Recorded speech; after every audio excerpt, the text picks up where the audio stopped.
Welcome, welcome, welcome, and welcome back to another episode of Dear Black Woman, a podcast featuring Black women from different countries. I am Cammie Red, and today, once again, I am joined by my co-hosts Lauren Edwards and Nicole Davis. In this episode, we're talking about something we all need more of: peace and balance. We'll be diving into the topic of spirituality, exploring how different practices, beliefs, and traditions have helped us find calm and fulfillment in the midst of life's chaos. Now, from meditation and prayer to ancestral wisdom and modern spiritual paths, we're sharing our personal journeys and the way spirituality brings strength and healing to our lives. Whether you're looking to reconnect with your own spiritual side or curious about new ways to find peace, this episode is for you. So, with that being said, let's get into it. Hello, ladies. Hello. How are you all doing today? Namaste. Doing good. Good. So I want to start off this episode by talking a little bit about spirituality and religion and finding peace and all of that. Now, I've done a little research and I've come across the top 10 religions practiced by Black women globally. And I'm going to go into a little bit about that. So 60 to 65% of Black women are Christian. And it says that remains the largest religious group amongst Black women globally, given the dominant Christian populations in Africa, Latin America, the Caribbean, North America, and Europe. Next, we have Islam, which is 20 to 25%. And it says Islam remains significant due to its prominence in North and East Africa, parts of the Middle East, and Black communities in Europe and North America. African Muslims in Asia, Oceania are also contribute to this number. Then you have the traditional African religions, and that's about 5 to 10%. Next is Rastafarian, which is 1%, and then there's Hinduism, Judaism, Buddhism, the Baha'i faith, they're all 1% as well. Buddhism is actually a little bit between 1 and 2%. And next we have spiritual, but not religious, and that's about 5 to 10%. It says that this is rising amongst Black women globally, especially in Western countries like the US and the UK and parts of Europe and Latin America. It's reflecting a shift from organized religion towards personal spirituality. And then you have 2 to 5% of us who are agnostic or believe in atheism, which means that they don't believe in God. So I want to focus a little bit on that rising number, spiritual but not religious, and why we in modern day worlds are turning from religion to just being spiritual on our own personal spirituality journey, with our own finding our own way. So my first question to you ladies is, what does spirituality actually mean to you, and how has it defined, or how has that definition in your life evolved over the years? So let's start with Lauren. I would say for me, it has to be a place of peace. And I'm one of those 5% and rising that don't specifically believe in one specific religion. And I think for me, like I said, it's a place of peace. It's a place where, I believe that religion is everything but peace, to be fair, because it just creates divide and it creates chaos and it debates and arguments and wars. And so that's not my ideal of spirituality. So for me, it's coming from a place of peace, really. Okay, now I have to wholeheartedly agree with you on that, because a lot of the wars that get started are actually based around religion. So Nicole, let's hear what you think as well. So for me, it is rather spirituality. I was raised as a Christian. I've been baptized.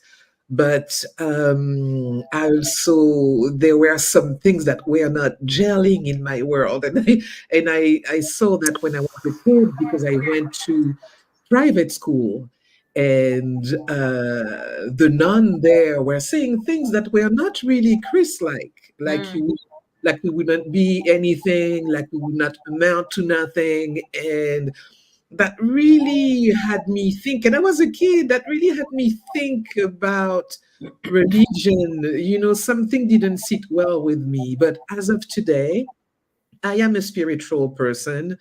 I believe in the masculine and feminine aspect of the divine, and I believe of its correlation with nature as well.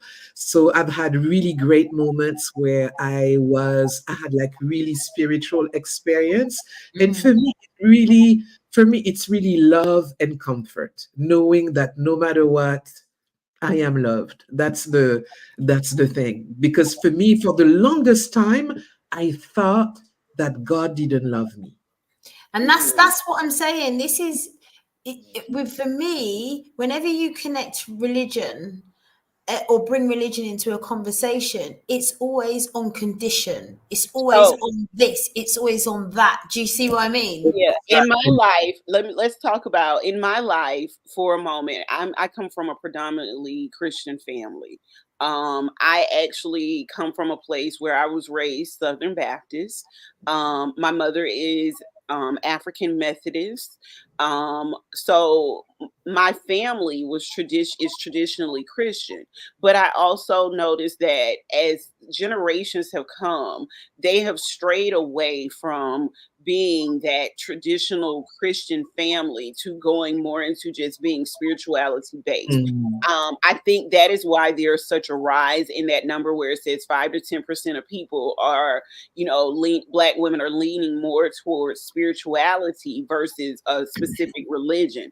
I've done a lot of research myself in this area of religion and found that, if you look at all of the different religions that I just talked about, if you go through their holy texts, if you go through the things that they're supposed to live by, they are all very similar. But what I'm learning as we get older, and this will go back to some of the conversations we've had about colonization, religion has been used to keep us within bounds, whether that is by a different race, by gender standards, by anything. Religion has been used as a situation where it keeps us confined and told us what we should do, what we shouldn't do, rules, regulations.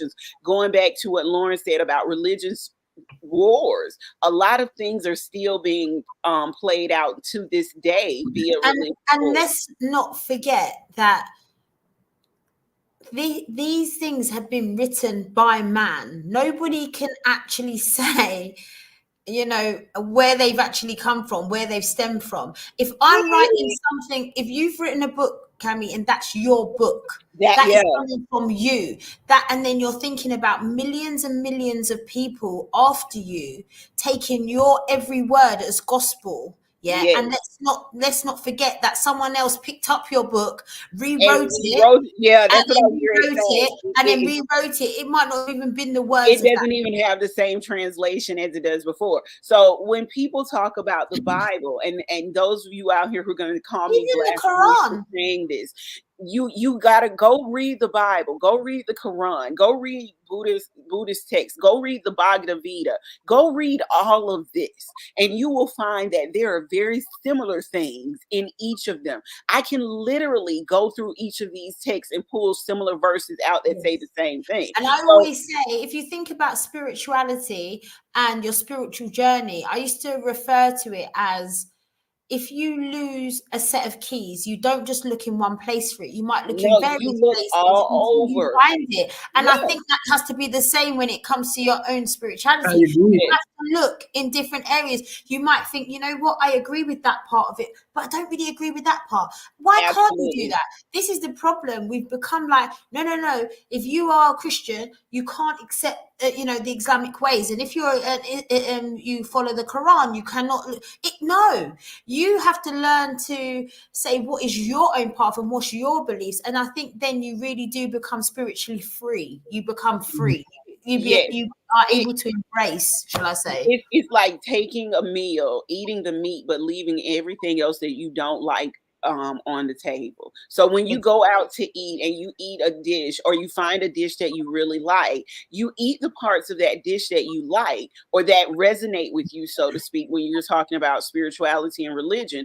But then everything else that you don't like, or that it doesn't really resonate or go with your life, you can leave that there. Nobody's telling you that you got to take it with you. Exactly. Yeah. I I mean, absolutely agree.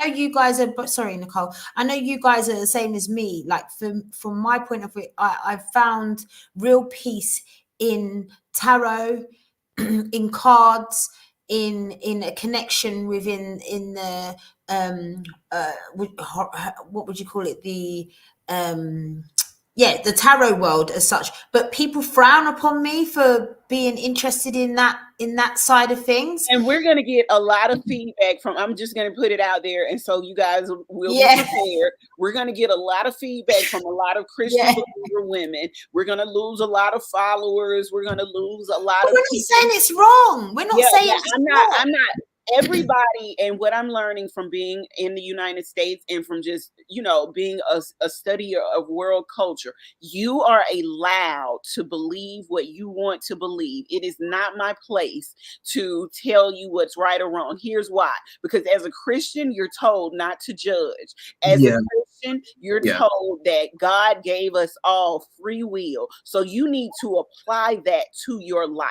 And you need to understand that it's not your place to dislike me or to not like me because I have different religious beliefs than you. The purpose of this podcast is so that we all become more accepting and more loving of other Black women, no matter where they are in life. Just said she grew up in that In setting. Catholicism, yeah. And she's changing her mind. You're allowed to do that. Yeah, You people are. are allowed to change their mind. But I'm not even speaking to you guys. I'm actually speaking to our audience when I say, don't judge us. Don't judge me. Don't judge Nicole. Don't judge Lauren for anything that you may or may not hear on today's episode. The reason why I'm telling you not to judge us is because if you are a believer in what you say you are a believer in, then you have to act accordingly.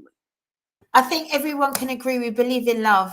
Yes. Yes, at the end of the day. As long as you believe in love. This is exactly what matters, because I absolutely believe that every one of us is the embodiment of God's love. And he didn't create clones. He didn't create 10 million Nicoles. I mean, we are all different, And something that I heard recently was saying that um, even even if we want to eliminate ourselves, God created us in such a way that our perspective, our being is matter to Him, to them, actually, because I have to include the feminine and the And the masculine. masculine, yeah.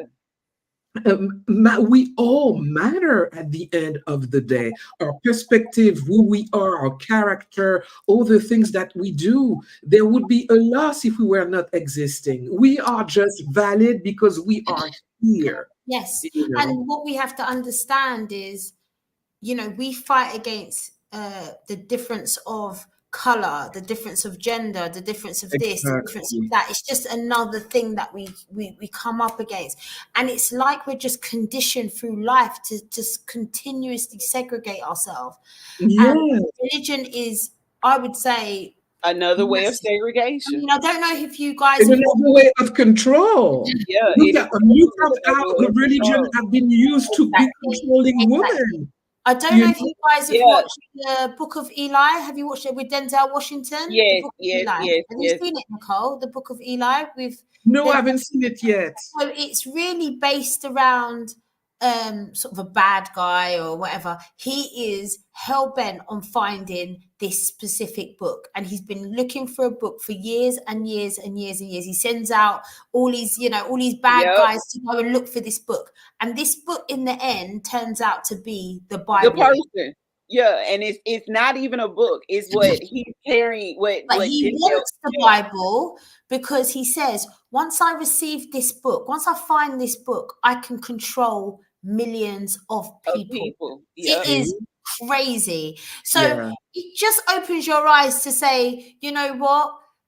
This is the power of this. You got to remember, we you know, this book, like we said, has been rewritten, and then people, when they are preaching it or when they're reciting it, they only do the bits in which matter to Well, that goes to show, like I said, about colonization. How when we were enslaved, they used the Bible against us. They made that our main religion. They took away the religions that we came from Africa with, and they took certain parts of the Bible where it talked about slaves obeying their masters and this, that, and the third, and they made those parts the important parts to keep us in control. Now, going back to what I said earlier, and also what Nicole touched on about the gender roles, they utilize the Quran, they utilize the Bible, they utilize all of those things to keep us within our gender roles. Women shouldn't do this, women shouldn't do that,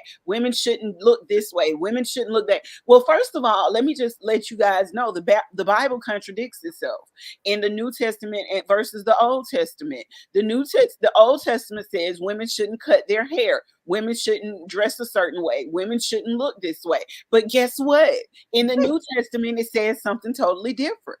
Because someone else wrote it according to them. Yeah. So what I wanted to ask you both is, do you think then we would get just as much backlash if we were white women talking about spirituality, or do you think it doesn't matter?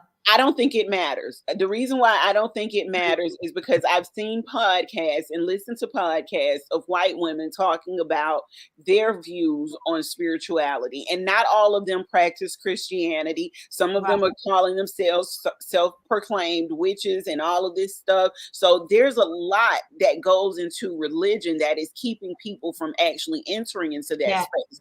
And I think the backlash comes because people are not open to really hearing what others are saying. They're so stuck in my mind. I'm a believer. Well, what are you a believer of? Because some of the stuff that you believe is actually contradictory of the way you live.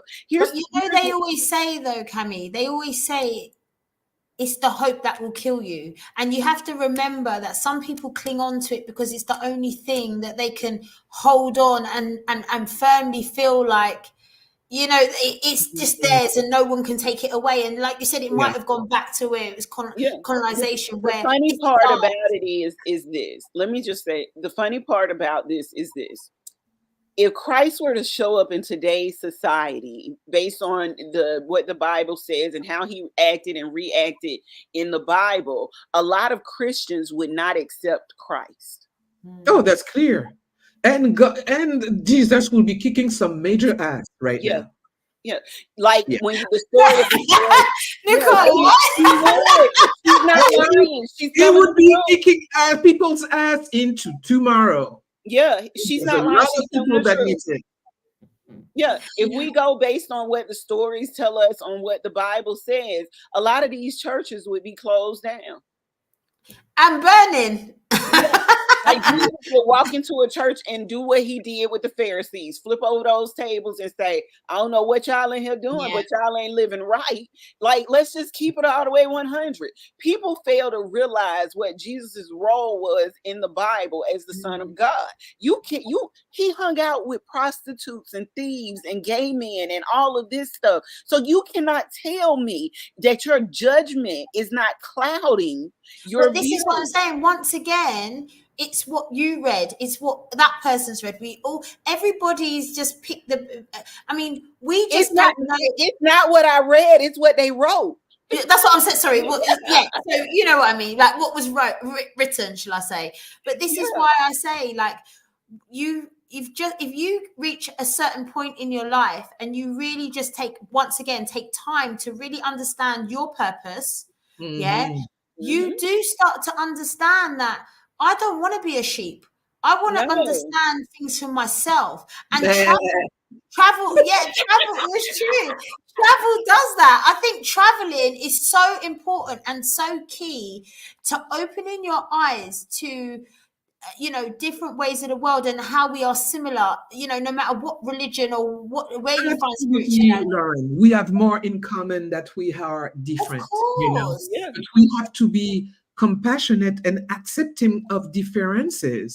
And the thing with religion, it really is, it's work was really on maintaining people being different, and that, oh, we don't mix, oh, and different and judgy about that, Exactly.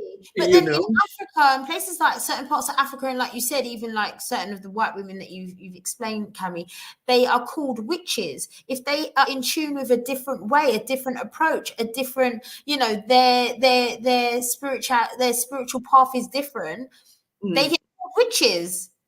Well, here's the Yeah, thing. I think it's just judgment.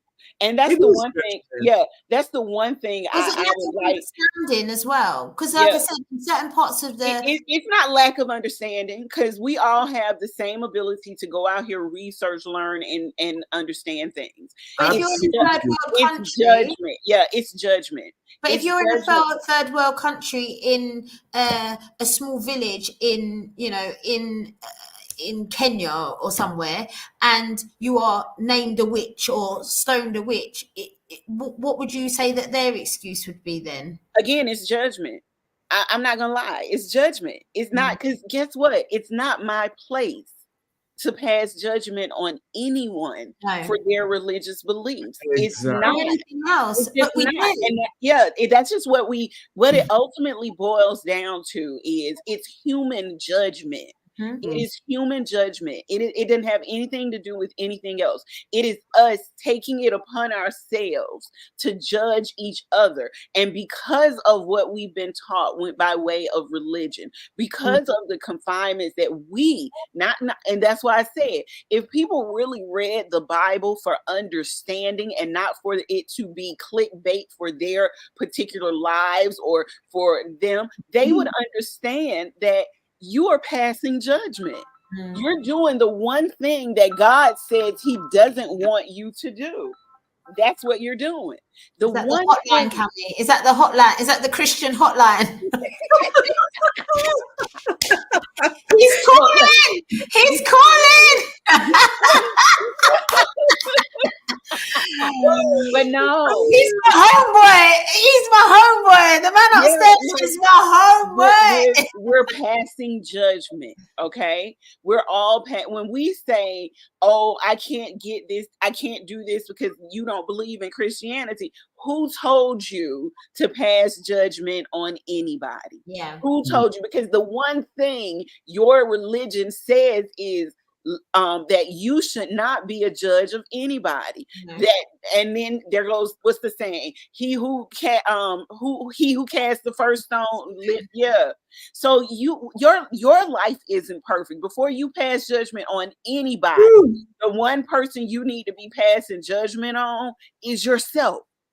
But I just Yeah. think that when it comes to religion, it's just been something that's been handed down and never questioned until maybe now, because that is why you're saying that these Mm. stats are rising, because Mhm.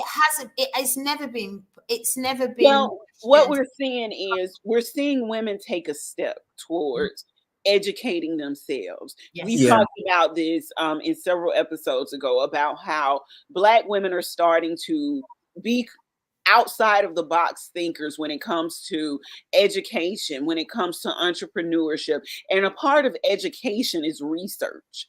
A part of, and a lot of Black women are getting away from that colonized mindset. Mind mindset. Yeah. Man said, yeah. So I want to ask you also, like, a lot of women, Black women, turn to religion as well when they've probably gone through either hardship or maybe they've done things that they're not proud of.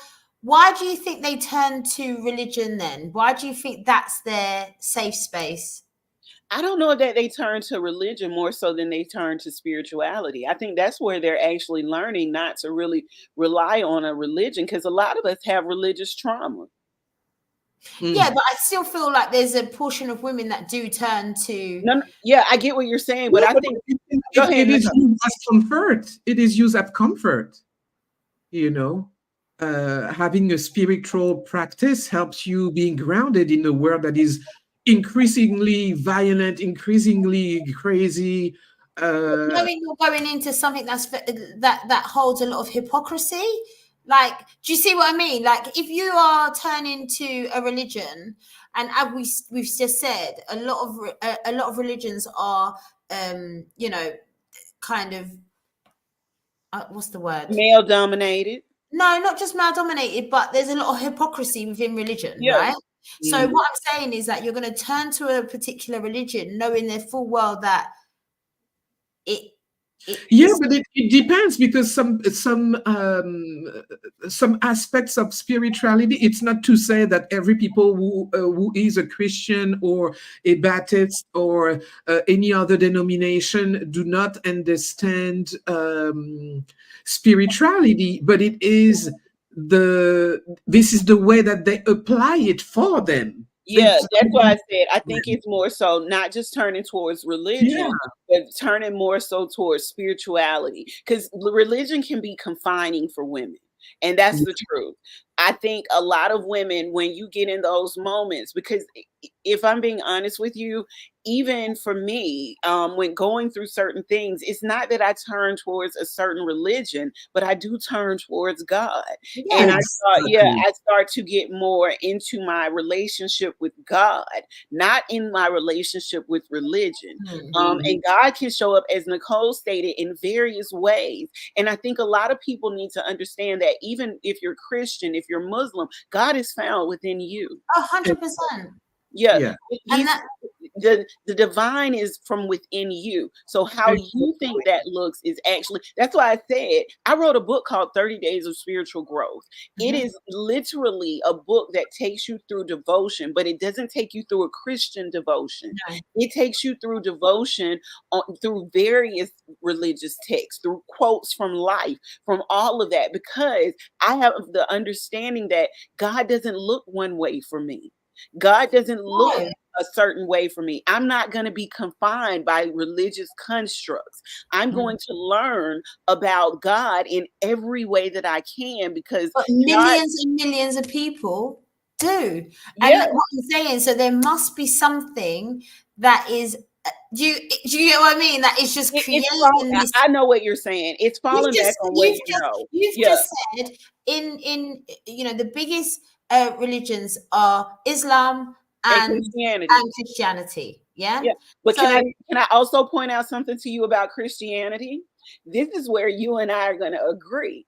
Christianity has many denominations. Exactly. Now, within those denominations, they also do not get along with each other. No, definitely. They're also. But what I'm saying is that all I'm getting at is, if you're saying that we're looking on a global scale here, the amount of people who are, it is like a phenomenon of being led down a garden path that nobody actually knows started or where it's going to end. But let's also look back at what I said about those rising numbers of people who are now just being spiritual but not religious. Those numbers are rising. That's because more, like as Nicole stated, we need to educate ourselves more. So I think more people, and I just did the numbers for Black women. So I'm going to say, because I can go out here and I can definitely tell you that it's not just Black women, it's white women, white men. I have a friend who is speaking on my 10 Dimensions of Wellness virtual summit. Her name is Anna, and Anne is actually, she comes from a super evangelistic Christian background, and she has now turned her back on it because she was in global security working for the United States, and she went over to Afghanistan, and she got to know people that lived in Afghanistan, and she got to know people who practiced Islamic culture, and in her getting an understanding, in her learning about that, she has now turned her back on her beliefs, and she's been shunned by her family because she has a deeper understanding of But what educating yourself. yeah, This is what I'm yeah. saying. Yes. And of what Decide to order So your. even though Christianity is the main one, you can expect that. Look how it's been used all over the globe as a weapon towards people. You have to expect that that's going to be our main religion. That's going to be the number one. But what you also have to pay attention to is the fact that there are people who are now learning that that's not everything. That's not all there is. So finding a sense of peace, so to speak, comes with understanding and learning and growing. And But you know, I mean, look, sorry, I just don't want to keep kind of reiterating it, but no, like, go ahead, go ahead. if you're in the church, right? You're in a Christian or a Catholic church, everybody knows and everybody can see that week on week you've got people working very hard to hand over their funds to a church to some degree, even if it's a percentage of their income. Every single month without fail, every Sunday they're putting money in, or now what they do is it's like a monthly thing that comes out of your salary, right? Yep, they do it. Yes, Some yes. churches do it. Yep. But you can also Creflo Dollar, who had people paying for his private jet. That is So, so. Look, he's not the only Nicole, one. so do you know where I'm yeah. going with this? So if 'Cause- you don't need to be educated to understand that I'm turning up just like 10, 20, 30, 100, 200 other people in this congregation. We are handing over our money right now. Money to some people doesn't mean anything. Money to others it is. But in a lot of these circumstances, it's mainly people who can't afford that give. Yeah. And you're giving week on, week out, and you're looking at it and you're saying, but when we need, the church is not always there for us. That's what I was like. The thing is, the Catholic Church is one of the richest. Yeah, the richest organization. We don't need to be educated. Wait, The thing is, when we have all those catastrophes happening all over the world, you never see a church say, "Hey, let me just write you down a big old check so I can take care of you." Why have we got so many homeless people? But Why can are I people say this? hungry? This goes back to what I said earlier about how if Jesus came down to earth right now, there would be some serious ass kicking. yeah, he No, would but what walk I'm into trying to say, these you don't need churches. to be educated to No, but understand that's happening. So why are people still? because it's what they know. They know anything Generational. Yeah. So just like in nutrition, how I talk about how high blood pressure and diabetes are not genetic diseases, they're generational behaviors. Yes. These are a lot of the things of what we are taught generationally is what you go back to what you know. When you step outside of your box and things don't go the way you expect them to go, what do you always do? You go back to ground one. You go back to your foundation. That's why they tell you to have a strong foundation so that even if you have to step back into your foundation, you know where you're going. A lot of people. So basically, even though you have educated people, as we're talking, educated people that are finding other ways of spirituality, there's still a lot of educated people that are still sitting in the same churches that are completely, So churches are a multi-level market program. People have free will. Yeah, people have free will. But churches to me are just another multi-level marketing program. And that's certain churches. They're a Ponzi scheme. Yeah. They are a Ponzi scheme. They are. And I know you will get backlash from it. But what I'm saying is that let's take emotion and religion and what good have. Let's take that bit out and let's look at it factually. People are handing over money monthly, weekly, whatever it is. Now, I'm all for, if I'm seeing like, okay, guess where the money went this year? And you've got a clear tally of how many community things were happening, that's fine. But we don't need to be paying for the pastor's Mercedes. That's not part of the service. I don't know. Because I know that Janet in row 34, she ain't got no Mercedes. She's on the bus. And she's thinking about how she's going to feed her kids, how she's going to get to work, how she's going to do this, how she's going to pay that. And we're paying for the pastor's Mercedes? This is the part about religion that always make me very It's a uncomfortable. scam. It's a This scam. control where people don't even question what they are doing. Because when you are truly Again, what did I doing, say? Generational behaviors, you guys. It's taught behaviors. If you don't listen, it's the same way with food. If you don't question what your grandmother is cooking for you, if you don't question what your mother is cooking for you, if you don't question, you're going to end up with the same diseases that your grandmother had, that your mother had. You're going to end up in those same positions. So let's apply that to religion. yeah, If you were taught one thing and it does not, if you don't question it, you just go with it because that's the way it's supposed to be. I'm supposed to believe in tradition. I'm not supposed to go against my family. I'm not supposed to go against the grain. What are you going to do? Now to me, if you've got a spiritual leader who takes time from his everyday to preach the word of God or Christ or Allah, whoever, that to me is completely fine. There's no transaction there. There's no transaction other than time, which is expensive. But you know what? I'm giving you my time. You're giving me your time. That exchange is fair. I agree. That is fair. That's a fair trade. What is not a fair trade is I hand you my goods. I'm giving you my riches, and what do I get in return? So let's talk about something that you're talking about. I want to get into this a little bit more.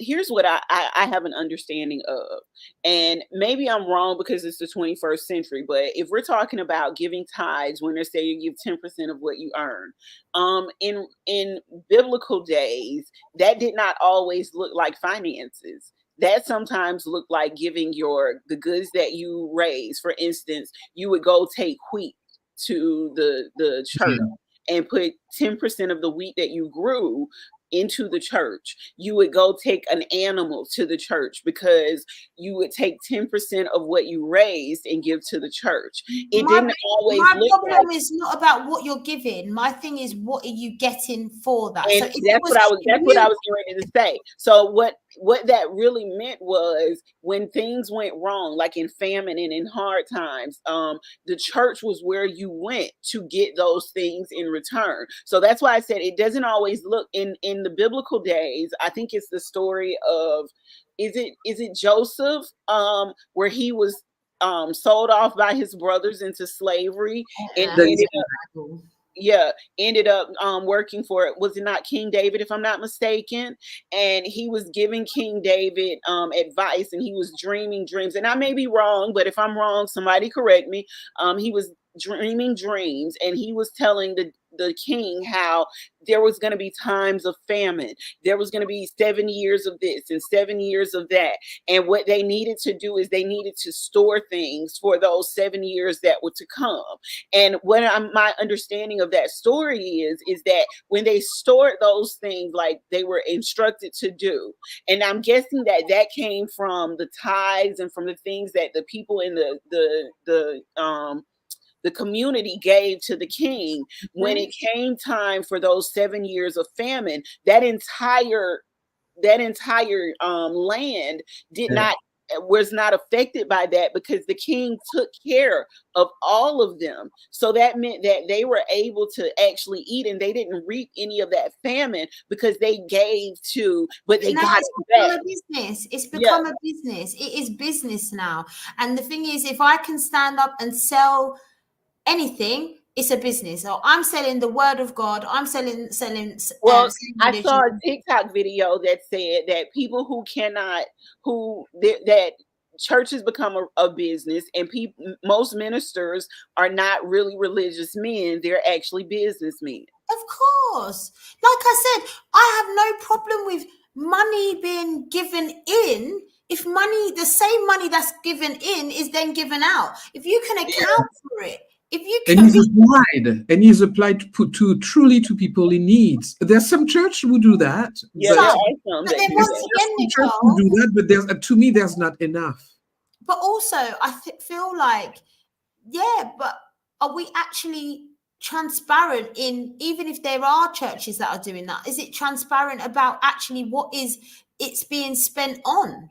Because at the end of the day, you could say like a church who only pull in $5,000, $10,000 a month, which isn't a massive amount really in that respect, might not be a lot in some, but they might be spending on a community program only $2,000 a month.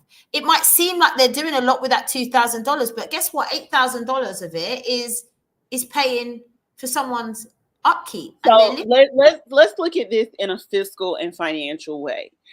We also have to think about maintenance and upkeep of churches. So think about the fact that they may be paying a mortgage on their building. They do have bills to pay. So you may get a percentage of that that is also going towards the maintenance and upkeep of the facility.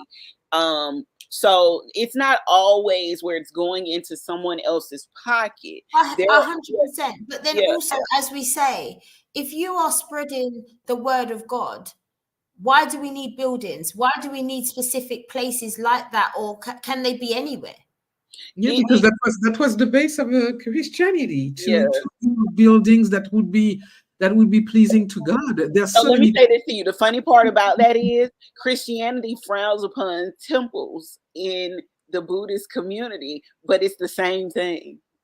And also, these buildings, once again, they then belong to the community. But you tell me how many of the community, when things are really going wrong for an individual or a Can group go of and sleep people, can in go the and church. stay there. So Yeah. let me give you guys an example of something, and I'm about to be transparent about a time in my life. Okay. So there is a program, and I swear to God, it's like I'm doing a commercial for them, because I've been talking about this program for the past 2 days. I was homeless with my son. And one of the things that we know about, well, you don't know because you guys aren't here, but in the foster care or in the shelter community here in the United States, they try to separate you from your child, okay? Especially if you have a boy child. Most boy children over the age of 10 are not allowed into shelter places, especially if you're a single mom. There's a program here called Family Promise that I actually sought out, and I had to work really hard to get into. The reason why I was so grateful for this program is because it actually showed me the opposite side of what we're talking about right now. So Family Promise is a nonprofit organization. It is not a religious organization. It is a nonprofit organization, okay? But what they have done is they don't have a building. They just have an office where, and a day room where you go and you sit, and they have this in every one of their facilities. But what they do is, instead of housing people in shelters, they partner with churches. They partner with the local churches. They partner with the local community, and mainly just churches, because there are a lot of churches in every community. And what they do on a week-to-week basis is the churches have to set up housing for the families that are enrolled into Family Promise. And it can look like the church using their parish house. It can look like the church using rooms within the church, but each family gets their own little like apartment / space within that room. They have beds, they have toiletries, they give you rags and towels. That is what you want to see. They feed you, so they make sure your child has the stuff that they need to take a lunch to school. They make sure that you have the stuff that you need to take a lunch to work with you. They feed you dinner, they feed you breakfast, they feed you all of that. They give you snacks to take with you along the way. They have their parishioners or people within their church who come and stay with you at night, who come and stay with you, help you out during the day. So if you're in school as a parent and you're working and you have homework, there's always someone there to help you with your child. So my thing, what I wanted to ask you, sorry to butt in, because it's just because it's there, is that to me is the absolute pinnacle of what it should be. What I'm saying is that this organization has had to pair with churches. Yeah. So what they're doing, and I love it because it goes back to what you're saying. They're forcing the church. Forcing. Yeah. The word is forcing. But Forcing. again, some churches don't have the resources or don't know how to do this. So I love the fact that Family Promise comes in, gives them the organization, tells them what they need. Because again, some churches do, like my mother's church. You guys know I volunteer at their food bank. Their food bank is literally a little mini grocery store. They Exactly. have food And you carts. know what? To say a church hasn't got the resources, but yet can manage to pull in. Not what I say by resources is not necessarily the financial resources, Yeah. but the know-how. Like you got a lot of people in the church, but everybody might not know how to put something like that in place. So for instance, the same group of women who they organize and do the food bank at my mom's church, it's the same group of people. It's some people come and volunteer. There were people from other churches that actually literally come to my mom's church to volunteer to work at the food bank. There are other organizations like the Shouldn't there be, then I would say that for me, if you have someone who is the head of the church, they have a responsibility more than just a service, more than just an ear. They have a responsibility to be part of the community. And what you're saying there is that, like you said, there's no one really to facilitate that. And to me, if you are paying a pastor, a reverend, whoever it is who's delivering this message, it should then, the onus should be like them. Because let's look at but it. you got to remember, the pastor cannot do everything. No. I said be the facilitator. You got, like, for instance, with the food bank, that's just a bunch of retired workers, because it happens during the day when everybody else is at work. Even with Family Promise, it's going to be a bunch of people, couples who come at night. They work during the day. Yeah, no, I wasn't saying that they have to be responsible of doing it themselves. I'm saying as a head of, see, if you're a head of a company or a head of a charity or a head of anything, that's what it means. You lead the way. You set the pace. You understand what needs to happen in your community, and you make it happen. Not necessarily you physically, but you orchestrate it. And that I would have no problem with things like that. But that comes in with also paying salaries. And a lot of times you need a certain amount of people. So you need volunteers instead of being able to pay salaries. And volunteers let's just keep it all the way 100. Okay. A lot of us in the community ain't moving without a paycheck behind us. In some churches, like I was saying to you, you got to look at expenses, bills, and all this stuff. Can't afford to have a payroll for these extracurricular things. Some can. Yeah, but those are the ones that you're talking about that can. I almost 100% agree with you, because they're not doing it. They're not doing it. I'm going to just keep it all. That's what I'm saying. A lot of the time, these programs that are run and the people that are genuine, they have the least amount of resource. They have the least amount of funds coming through their church. Yeah, but let's not act like there's not church. Listen, I've been all different parts of the world, and I've been in the most, how would you put it, ghettoist kind of areas in some of these countries. But the church, that building, it can be in the worst part of town, but that building is top notch. Mm-hmm. That building will look immaculate. That building will stand out like a mini mansion.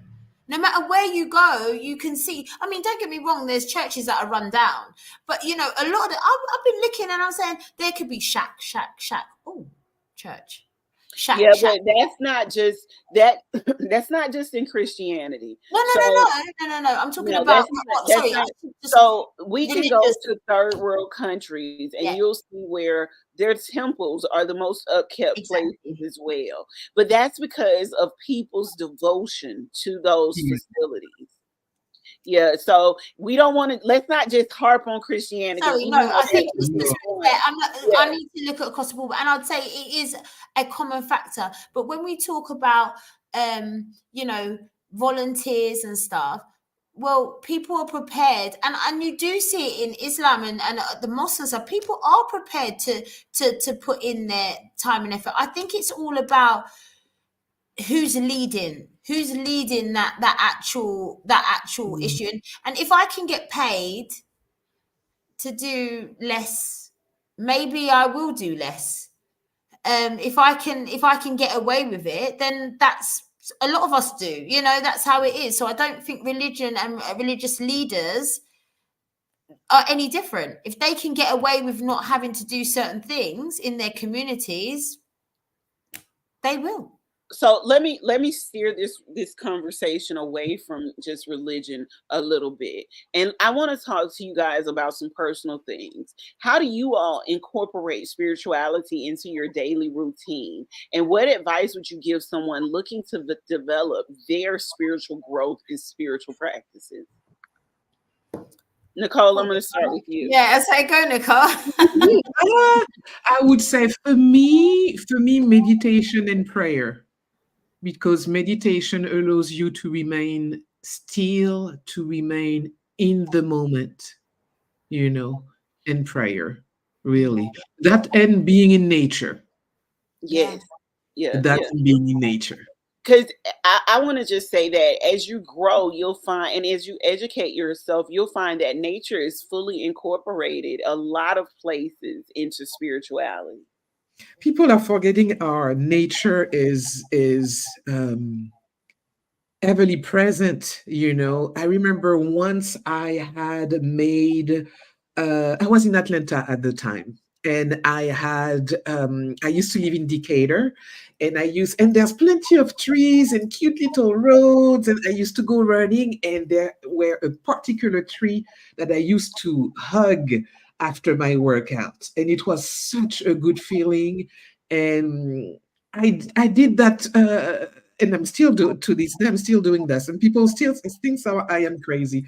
But I did that for a certain amount of time, and one day I had a dream, and I see the tree, but like in a cartoon, like you say, when it's all glamorous and Yeah. shiny. I could see the roots like going down like this. And it really showed me that this action that I was doing, that was doing good to my heart, I was really connecting Embedded. with Mother Earth. And I was like, oh wow.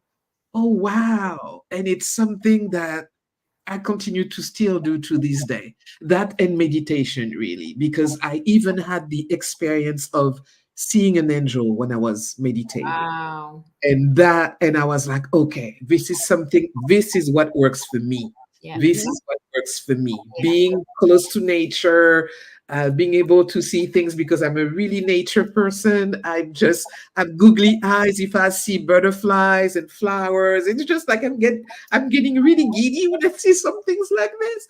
But it's really what works for me, to be connected to nature, to be able to pause and just like go within. It's just like such a feeling for me. And I noticed that it took me some time to really adapt my routine. But once I had it down, wake up first thing in the morning before I do anything, even before I go pee, I meditate and I pray. And I know my day is good. So, Nicole, let me ask you this. Can you give us a moment when spirituality actually helped you overcome a personal challenge or just find your own inner strength? Uh, Many time where I had, for example, I had an issue to resolve, and I was thinking about how I could resolve it or find a solution. And then the next day, I meditate or I pray, and then poof, I am led to the solution. And it's really often we forget that you Our don't need to go intuition. 10 kilometers away to find God. God is there all the time around you, Your all gut, your intuition, you're given all these you tools. know exactly. Yeah. And the thing is, when you take the time to listen, it's that giving you that space, that time, that pause that really helps you like hear it. Yeah. Because often talks God, and it happens to me many times. God was talking to me and I wasn't listening. But then, Red flags. Nicole, you're not listening? Okay, let's Yeah, do then this. he hold on, then he did something that shook you up and made you say, okay, okay, I heard you. I heard you. I'm listening. No, You and got my my problem full is, attention. because the thing is now I like to talk to God like this. like he's my friend. Yeah. Yes, And yes. that's the thing, I'm not, because often I see people say, yeah, I want a God-fearing man. I want a God-fearing. Why would you fear But your why father would we and fear mother? God? Yes, What- I love that. Why? It's like Right. you saying, like, no, I want to fear the master. God is not my master. God do not have a whip. Yeah. No, you're the person that is close to me. You know my heart. You're like a parent. I can trust you with everything that I have. You know. So to me, that's this, like knowing that a being have your back at all times. You So, know. Nicole, what do you say to people who show skepticism or judgment about your religious beliefs, and how do you think we should be navigating this world in that way? At the end of the day, everything is love. When you apprehend anyone with love and really step out of judgment and think in a loving way, you see all the facet of people. You know, you may not love everybody, but you can recognize um, people and their humaneness, because when you look at them, you see God in them as well. Yeah, yeah. You see yourself and you see the divine as well, the divine spark that God have given to all of us, you know. You guys, I've been watching a lot of shows on Netflix because one of the things my assistant told me to do, and because you guys have told me not to do any work for a while, so I've been I've been watching. Lauren, don't look like that because we both know I do still be. I'm up at night, but I'm not up at night working, am I? I don't know. I'm not in your bed. Yeah, but wait a minute, watch this. When I text you, wait, when I text you at 3 o'clock in the morning, am I talking about work anymore? You No. shouldn't be talking about anything. Your eyes need to be closed. What are you But doing at 3 a.m., Nicole? Are your eyes closed? Nicole's meditating. yeah, That's what and you need to Listen, do. when I wake up in the middle of the night, I do a meditation and I yeah. go That's right what back to I'm sleep. saying. Well, I don't even wake up. I don't even be sleep. So it's not even about me meditating. It's just me telling you the truth. I don't go to sleep. Okay. Here's the deal. That's what it is. Okay. Last night at 11 o'clock, I was on a podcast. So Yeah. yeah. But You what I did. was Can I what I just say was something, Cammy? The last thing you just said to Nicole was, "Yeah, Nicole."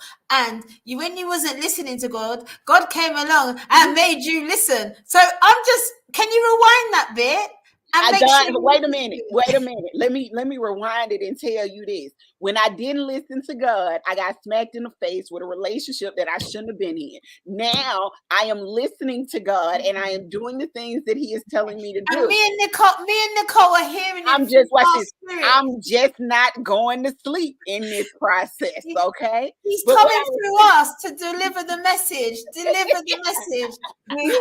I'm your reverend today. Listen to me.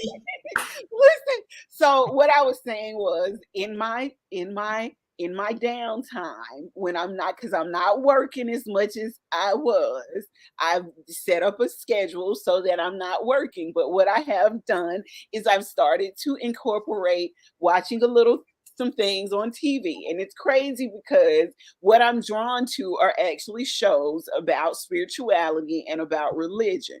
There's a show on Netflix that I've actually been vegging out on. And I only watch shows that have 3 or more seasons. Thank you very much, because it makes me concentrate on them more, and I don't get mad because it ended. It's finished. Yeah. Yeah. So there's a show that I've been watching called The Preacher. Okay. And it is this spiritual journey that this Christian preacher is going on. And throughout the entire show, and it's a lot of satire, and it's not necessarily a show that is not evil based. I'm gonna say that. But what it does is it makes you question a lot about your relationship with God. Mhm. And it's a Christian preacher who somehow gets this power and this voice and this thing. So now the angels are coming after him, the demons are coming after him, and they're not coming after him. They're coming after him to kill him, because what they think is that he's got this power that rivals with God. But guess what? What the journey that he's going on is to find God. Right. Yeah. So So basically, it's kind of like that. yeah, the Yeah, tug that's of cool. the pull. So I actually have been enjoying the show until it got to the third season, and it got just super loopy, like they was just doing the most. But I got what they were doing. They were just trying to keep people hanging on for the Keep third going, season. yeah. Yeah, but it was a lot. It was a lot, and I was like, okay, you got to take it for what it is. Just take the meat from it. Don't eat it all. So I was like, okay, let me. I'm just wanting to finish it so I can find. Did he like me? I'm like, yo, did he find God? Yeah, because he just wanted to have a conversation with God, and that was what his journey started out as. But he came from it circled back to his past and where he came from and how he grew up. He grew up with a grandmother who was considered a witch. His grandmother was a heavy study of voodoo in New Orleans. So it just shows you all the different facets of religion, and it shows you all of the different things that you could go through on your quest to find God. And that's why I travel so much, Cammy. Yeah. Because I think when I travel, my mind, my heart, everything's open. Yeah. Because everything that you might think you know, you don't You have no idea about. So traveling is so important. It allows you to open your heart, your mind, your energy. It allows you to just see things for what they are rather than what you're taught and rather than what you're told. Okay, so you guys, we have reached our 1 hour mark, and we're supposed to wrap it up. My last question to you all would be, what advice? I was thinking about this Dave Chappelle show. Wrap it up. Wrap it up. Okay. What advice would you give someone searching for their spiritual fulfillment but feeling lost or overwhelmed by the options available? Be open. Be honest. Take time and listen, as Nicole says. Just go with it. Like I every week I always end the show on the same thing, where I just believe that we put so much pressure on ourselves to be a particular way or do it a particular time or whatever it is. And I think the first step to anything is just to be open. And I think things will start to come in to your world. Positive. Okay, Nicole. This girl is yes, I will definitely piggyback on Lawrence. And yeah, it is really be open and just, be open and let you let surprise come to you. People can really show up in ways that you don't expect, and it's such a gift. It is such a gift. Park expectation, right? Don't have expectation. Just, God will find you. Trust me. There's not really any place that you can go and hide from them. Seriously. Yeah. So I just want to say, lose judgment and come from a place of love. That just piggybacks off of both what you guys said. Like, you can't be out. Don't pass judgment on anyone until you first look at yourself. And if you are not coming from a place of love, kindness, and care and concern, and that I'm not talking about your own personal beliefs, but a true place of love, then just be open to what the world has to offer you. See it through loving eyes. See it through eyes other than what you think. Relearn some of the things that you've already learned. Okay, so one of the things I said I was going to start doing is when we have these conversations, I'm actually going to show people where this came from. So in my book, Dear Black Woman, this topic came from Connect with Your Spirituality. And the letter says, Dear Black Woman, Your spirituality is a source of strength and guidance. Connect with it regularly, whether that's through prayer, meditation, or other spiritual practices. Let your spirituality ground you. It provides a sense of purpose and a deeper understanding of yourself and the world. Appreciate your spiritual growth. Spirituality is a deeply personal choice. It's Mhm. about finding meaning and connection beyond the physical world. Take time to explore what spirituality means to you, not us, but to you. Whether that's through traditional religious practices, personal rituals, your spirituality is a source of comfort and strength.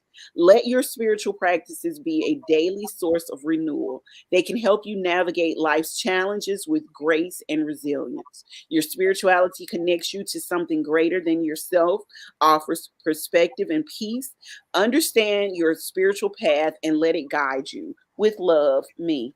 So, with that being said, this is the end of this episode, you guys.